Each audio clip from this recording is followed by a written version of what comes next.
Hello, everyone. I'm going to introduce myself and start. That's me. Can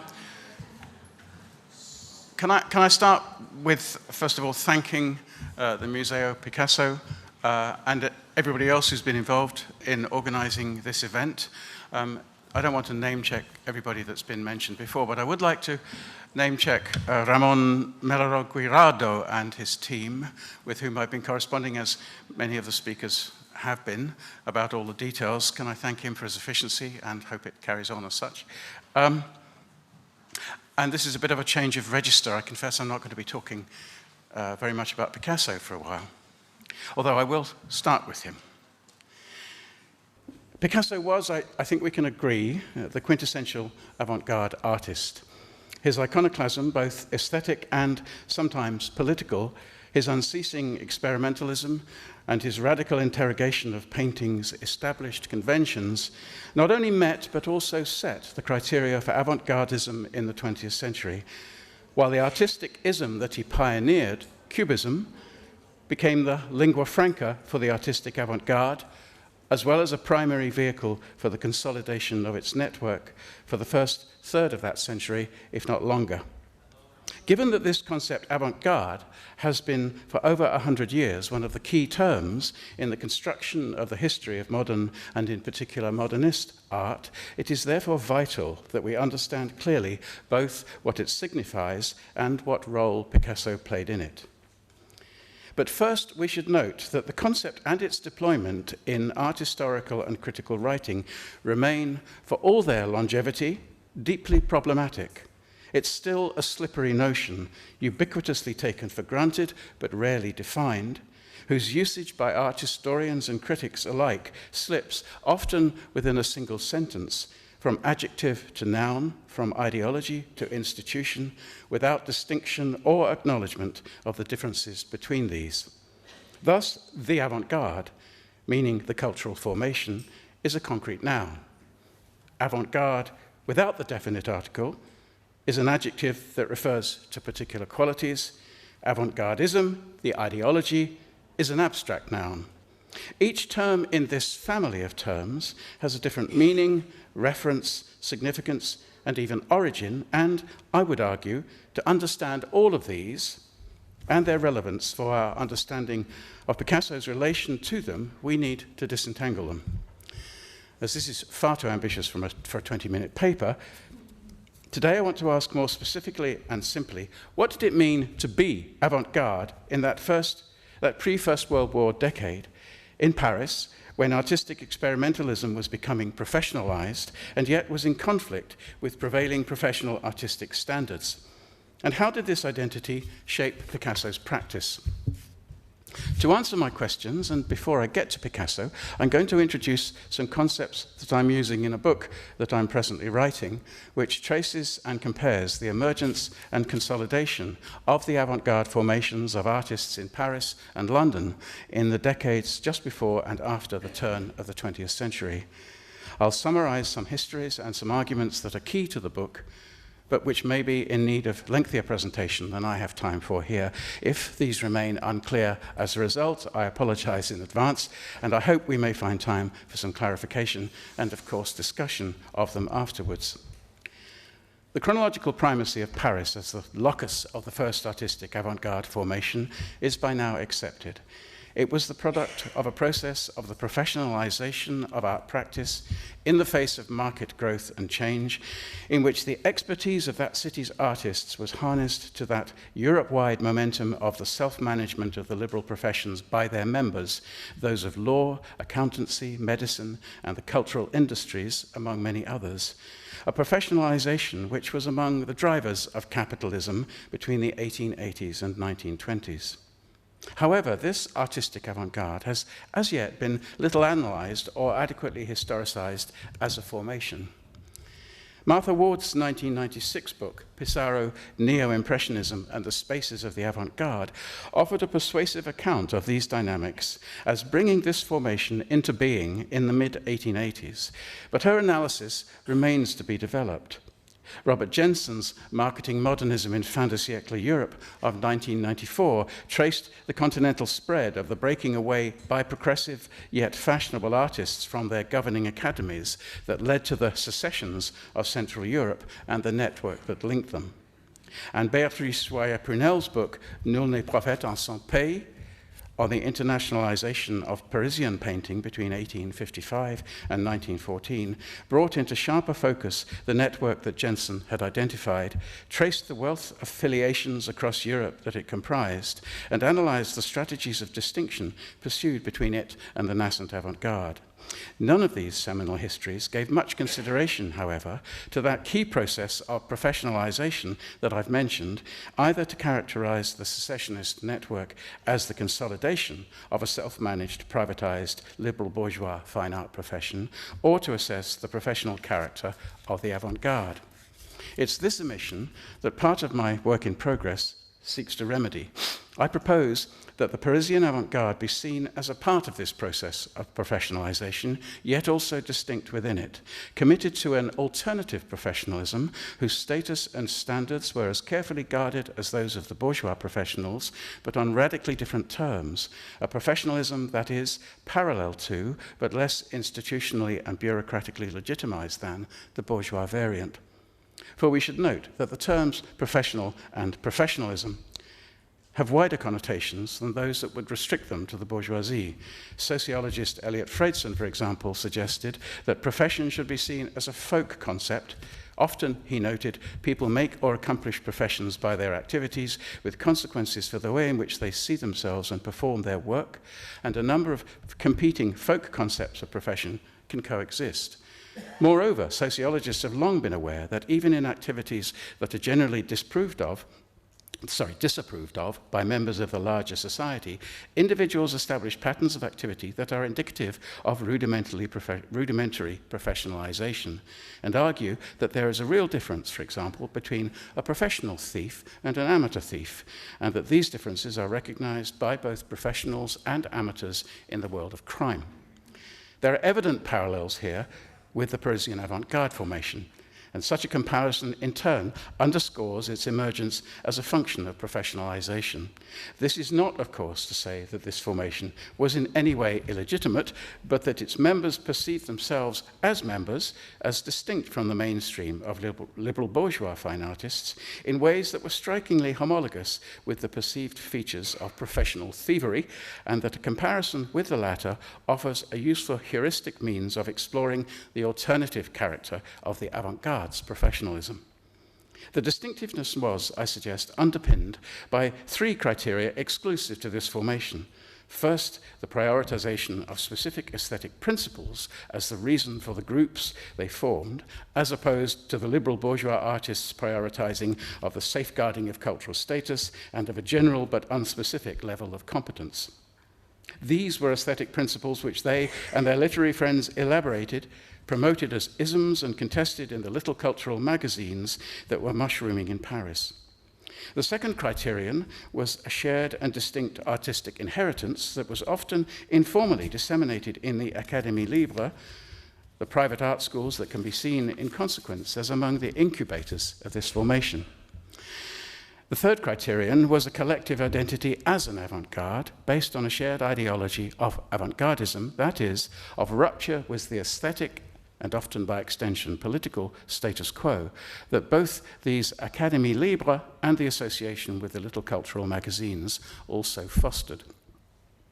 These criteria grew in significance as the formation emergent in the 1880s around the circle of the neo-impressionists, whose leader was Georges Seurat, whose painting La Grande Jatte was shown in the first exhibition of the Impressionists that they joined, which was the last Impressionist exhibition in 1886. As the formation mushroomed in numbers over those decades, from around 20 artists in 1886 to the more than 2,000 who were taking the two unofficial annual salons, the Automne and the Indépendant, as primary points of career reference by 1910, giving this avant-garde a critical mass of adherents that could stand up to the mainstream. But also, over time, the potential conflicts between them between the avant-garde's professionalism and its oppositionality also became clearer. On the one hand, in offering an alternative to the mainstream, the avant-garde tacitly acknowledged the values of professionalism itself, and thus, by extension, its own absorption of them.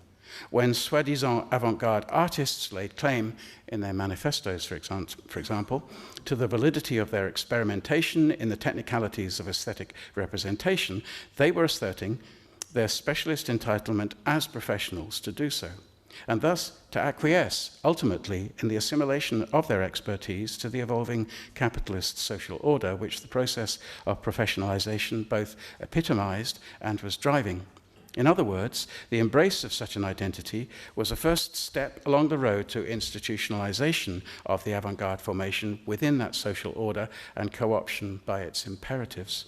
On the other hand, this assertion of professionalism was in potential conflict with the ideology of avant-gardism, which was the other fundamental determinant of the formation, the commitment to the prioritization of imagination and thinking otherwise in aesthetic terms, not as legitimate specialist expertise, but as an expression of opposition to the profit-based values of capitalism itself and a vehicle for the articulation of these.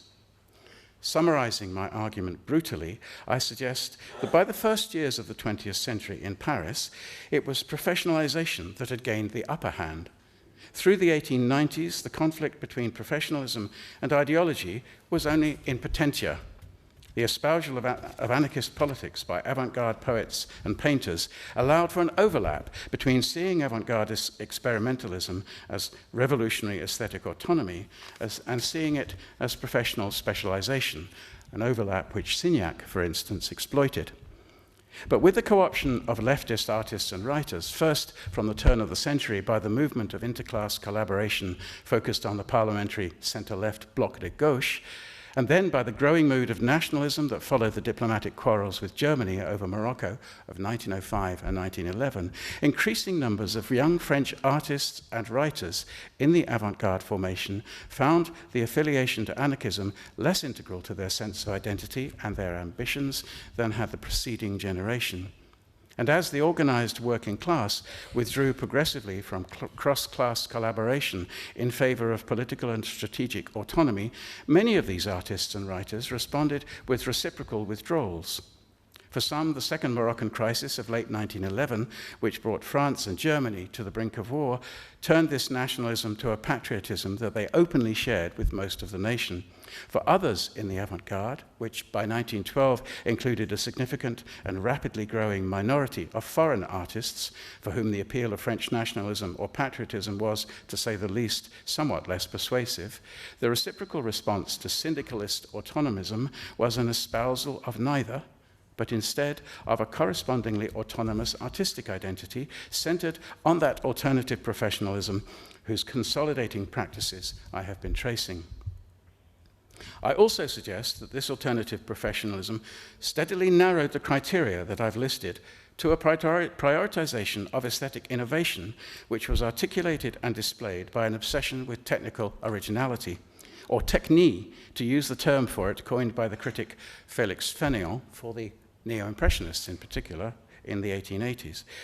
From the obligation felt and pursued by that dozen or so neo-impressionists to present for each new exhibition a yet newer painterly application of color theory, to Matisse's complex and theoretically informed decorative procedures that he outlined in his 1908 Notes d'un peintre, and the hermetic reflexivity of Braque and Picasso's analytic cubism, what we might call technicism became a primary quality of Parisian avant-gardism. Acknowledged internationally as a kind of specialist expertise, the legacy of the concentration in that city of a culture of art education and making that stretched over centuries and had no equal in other Western art centers, it was this technicism above all that gave the consolidated Parisian formation its authority immediately before the First World War, and of which aspirant progressive artists across Europe had to take note. So I come finally to Picasso. For this is the context in which I want to situate his cubism, in particular that before the First World War. I suggest that we understand it as driven, on one level, by a preoccupation that he shared with other avant-garde artists in Paris of that time, with what we might call technique for technique's sake. That is, not, I insist, to disregard either the aesthetic sources of his innovations or the rich historiography that has made the interpretation of these central to our understanding of his and Braque's Cubism. Far from it, but to contextualize these in relation to the emergent professional status of avant-garde painting in that time and place, to offer a useful and culturally specific framework for the extraordinary painterly practices that made up Hermetic or analytic Cubism before August 1914. I have no new meanings of specific paintings to propose, only speculations about the directions taken in Picasso's Hermetic or analytic Cubism based on my application of this sense of his disposition, to borrow a term from Bourdieu. Thus, for instance, his rivalry with Matisse. If Matisse's ever closer focus on technical qualities and innovation is, thanks to his many recorded accounts of it, perhaps the most traceable and demonstrable of the leading painters of his generation of the avant-garde, he was not alone. His technicism was matched by that of others, both individuals and groups, as the Parisian formation grew in the new century's first decade to a size sufficient not only to allow its subdivision into many contesting aesthetic positions, but to foster a widespread preoccupation with the technical advances and conceits which these have brandished.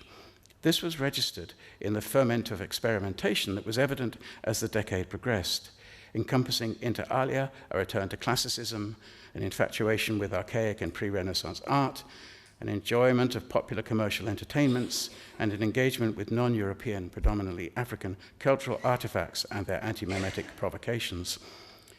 Yet Picasso's commitment to these qualities was of a different order from those of his rival, where Matisse was single-minded, even methodical, in putting himself through an apprenticeship to post and particularly neo-impressionism in pursuit of a painterly system of his own. Picasso's precocious graphic talent, early notoriety and bohemianism fed an experimentalism that was open not only to this inheritance, but also to what could be learned from comics, cinema, bodybuilding magazines, and African masks. And as the technical introspectiveness of his Hermetic Cubist style became ever more pronounced, it was also increasingly matched by a play of wit and irony that acknowledged the seemingly willful obscurantism, as in Majoli of the winter of 1911-12, whose deeply unflattering portrait of the artist's new love ever carries a title taken from the favorite pop song of that season. It was perhaps this openness to the whole gamut of ways of what one art historian has called putting illusionism through its paces that led Picasso, with Braque's support, to the technique for technique's sake of their Cubism of 1910-14.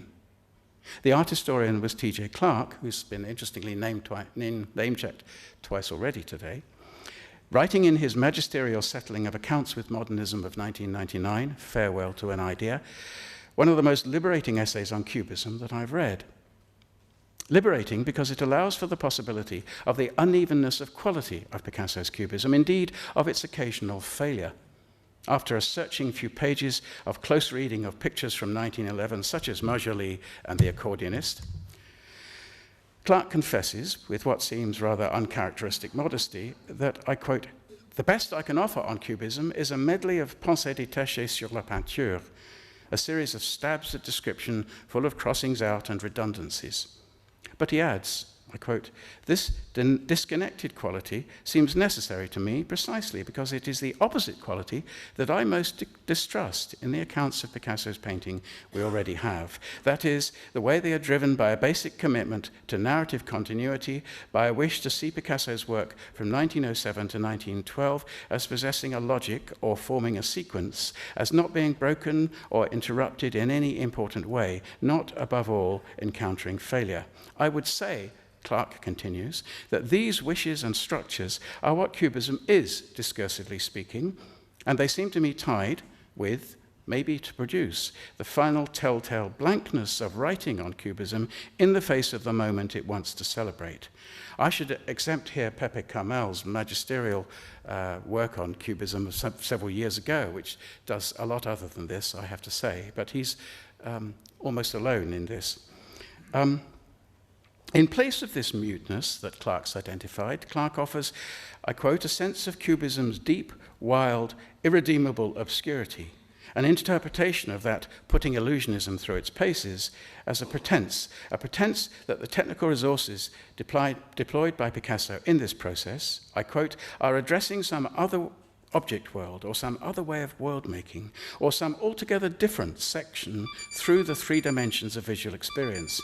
This is a pretense, he insists, but he goes on, but the pretending is done with such imaginative vehemence and completeness that it constantly almost convinces both the viewer and, no doubt, the painter in the first place. I make no apology for thus quoting Clark at length. This is, as I've said, one of the best accounts of Picasso's Hermetic pre-1914 Cubism that I've read. Yet, as Clark perhaps disingenuously acknowledges, these are pensées détachées, and they've remained undeveloped in the intervening 20 years. The question remains, what was the motivation for this painting? This pretending. The problem, Clark concluded in 1999, is to lay and keep hold of Cubism's ambition for its obscurity, its seeming certainty about the mad language it used. What I want to suggest, he says, is that this ambition lay in, making a hash of this. What I want to suggest is that this ambition lay in its technicism, its commitment to, indeed relishing of, an experimentalism for its own sake that was driven by avant-garde professionalism, licensed by this professionalism's underwriting of that experimentalism as legitimate specialist activity crucial to contemporary art practice. And further, that this understanding of the motivation for the deep, wild, irredeemable obscurity of Picasso's pre-war Cubism also both clarifies and characterizes the relation between this Cubism and his political beliefs in that avant-garde, for it enables us to situate the apparent lessening of Picasso's previous anarchist allegiances within the dynamic of the professionalization of the avant-garde and of the prioritization of technicism over ideology. To close this paper, let me be more specific. 20 years ago, I argued in a book called Cubism in the Shadow of War that in the papier-collés of 1912 to 13 that dealt with the Balkan War, amongst other things, such as Glass and Bottle of Suze, Picasso was foregrounding, both formally and figuratively, his private, convivial, cafe-centered life, symbolized by the iconography of the guéridon, against the background of public events symbolized and referenced by newspaper reports of the then current Balkan War. At the time, I offered no suggestion, as I recall, as to why he was doing so. Today, I would suggest that the answer lies in this professionalizing dynamic, which both made Cubism the lingua franca for modernism that it had become by 1914, and, for the Parisian avant-garde alone, detached it from any self-conscious political purpose or connotations, distracting its adepts and its aficionados alike with the prestidigitation of its illusionistic conceits. This dynamic didn't survive the war. By the time of that catastrophe's end, its consequences had changed the cultural landscape, and politics returned with a vengeance. But that's another story, and I'm afraid, as you hear, I'm out of time. Thank you.